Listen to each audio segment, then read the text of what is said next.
Prabu Arjuna Sasrabau, seri 217, Rama Bhargawa. Anak-anaknya hanya memandang dengan penuh haru. Namun Ki Jamadagni kemudian berkata dengan sareh, "Bangunlah Nyi, lupakan semuanya. Kejadian tadi anggaplah sebagai pelajaran bagi kita semua." Tetapi Kiai, aku, cukup, jangan kau lanjutkan, potong Ki Jamadagni. Setelah Ki Jamadagni memberikan wejangan panjang lebar kepada istri dan anak-anaknya, mereka kemudian bisa menerima lelakon itu sebagai guru kehidupan. Kehidupan kekeluargaan mereka menjadi semakin erat. Nyi Dewi Renuka pun berjanji dalam hati untuk tetap setia sebagai seorang istri bagi Ki Jamadagni dan seorang ibu bagi kelima anaknya. Demikian pula Resi Jamadagni pun akan bertindak sebagai seorang suami bagi Dewi Renuka dan sebagai seorang ayah bagi anak-anaknya. Ia tak akan lagi hanya mementingkan dirinya sendiri sebagai seorang resi.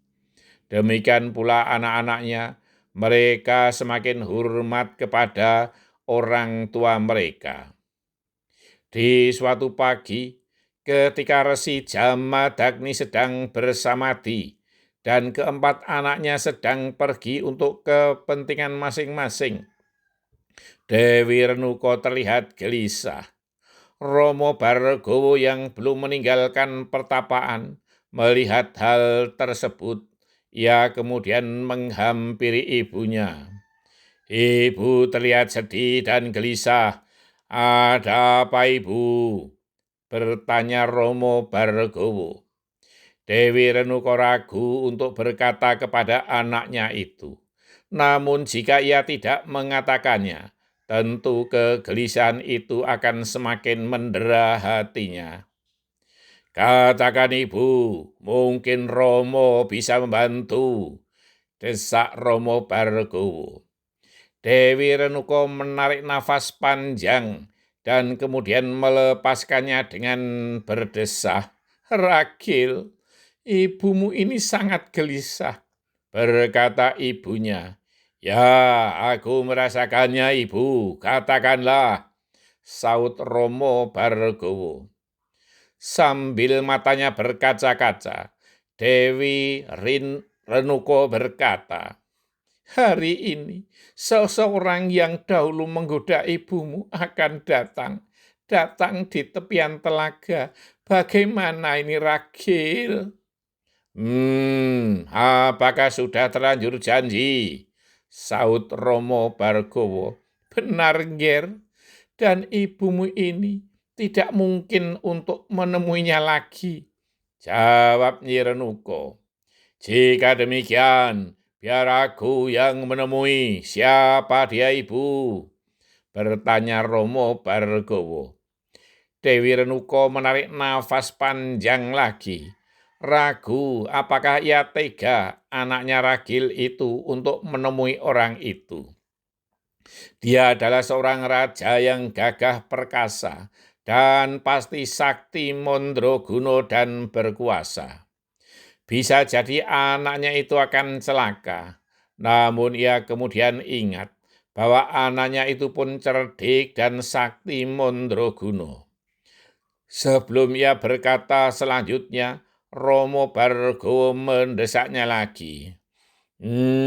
Siapapun dia, akan aku hadang di tepian telaga," berkata Rama Bhargawa. "Baiklah, Nger, dia adalah seorang raja, Citrarata namanya. Katakan dengan baik-baik agar ia tidak menemui aku lagi.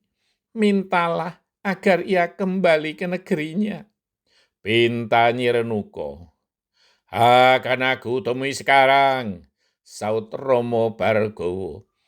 Jantung Dewi Renuka berdetak keras. Bagaimanapun, ia tetap mengkhawatirkan anaknya itu. Namun ia pun tahu bahwa jika anak ragilnya itu sudah mempunyai tekad, tidak ada yang bisa mencegahnya. Tunggulah di dekat pancuran Ger, berkata ibunya. Mohon pamit ibu, berkata Romo Bargowo sambil menenteng panah dan gandewo yang sangat besar. Tak lupa sebuah kapak terselip di pinggangnya. Jantung Nyi Renuko berdebar-debar, mengiringi langkah anaknya menuju ke tepian telaga. Ia sengaja tidak memberitahukan kepada suaminya, agar tidak seperti orang yang mengadu kedua orang itu. Ia berharap anaknya yang banyak akal itu akan mampu mengatasi masalah. Kemudian Dewi Renuko menyibukkan diri dengan memasak untuk seluruh keluarga, sedangkan Ki Jamadagni masih khusuk bersamadi di sanggar Pamujan.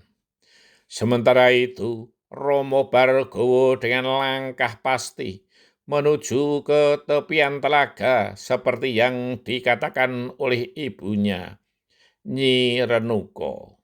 Bersambung. Janji adalah hutang.